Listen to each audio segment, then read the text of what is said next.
d'ici et de la diaspora, chers amis du Sénégal,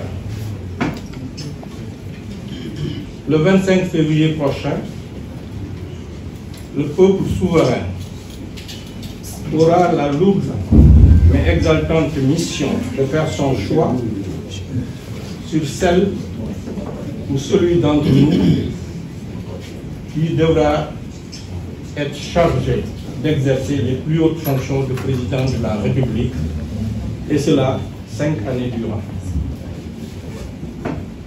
L'heure est au bilan. L'heure est à la prise de décision. Mais l'heure est également aux résolutions.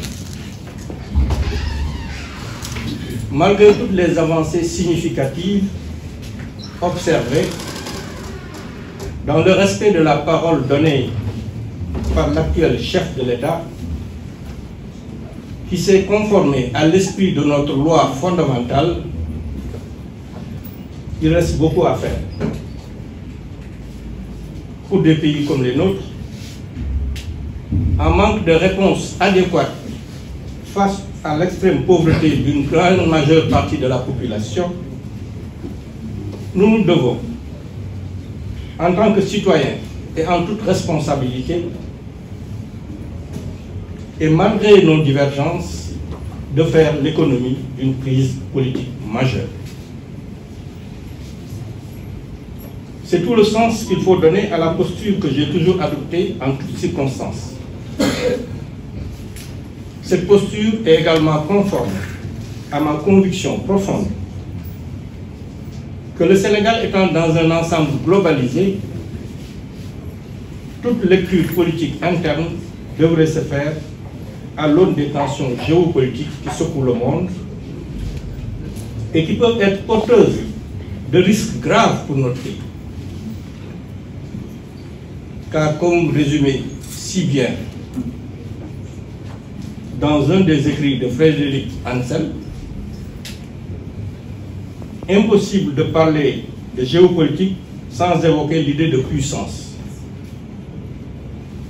Rapport de force, zone d'influence, conflits politiques, économiques et militaires sont la matière des relations internationales. C'est pourquoi après les conflits, le dialogue, j'en appelle à quelques encablures de l'élection présidentielle au pardon, pour permettre à ces jeunes encore détenus de regagner leur famille. Ceci n'entamera nullement l'autorité et la respectabilité de l'État, bien au contraire. C'est aussi tout le sens qu'il faut donner à mon engagement. Après avoir exercé autant de fonctions administratives et politiques, dont les dernières, Premier ministre et président de la commission de l'UEMOA, m'ont encore permis de mieux appréhender les servitudes de la charge de servir les populations les plus démunies. L'acuité des problèmes qui assaillent ces citoyens et leurs familles, un besoin d'éducation, de santé et j'irais même de survie, ne doit pas nous poser d'être dans une position d'avoir notre responsabilité.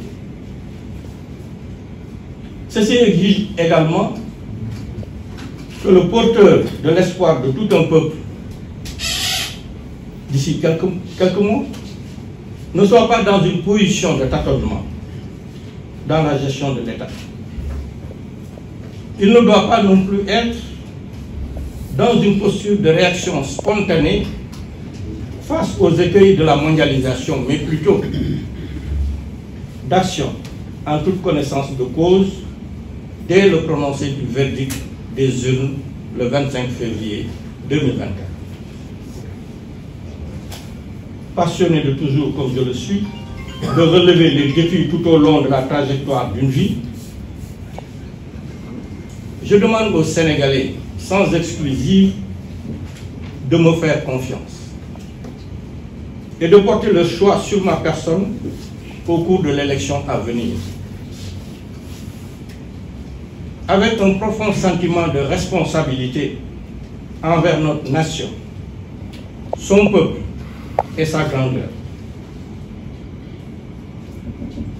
J'en appelle à tous les Sénégalais de sang ou d'adoption, soucieux du devenir de notre beau pays, à s'unir autour du projet de développement à venir de notre pays.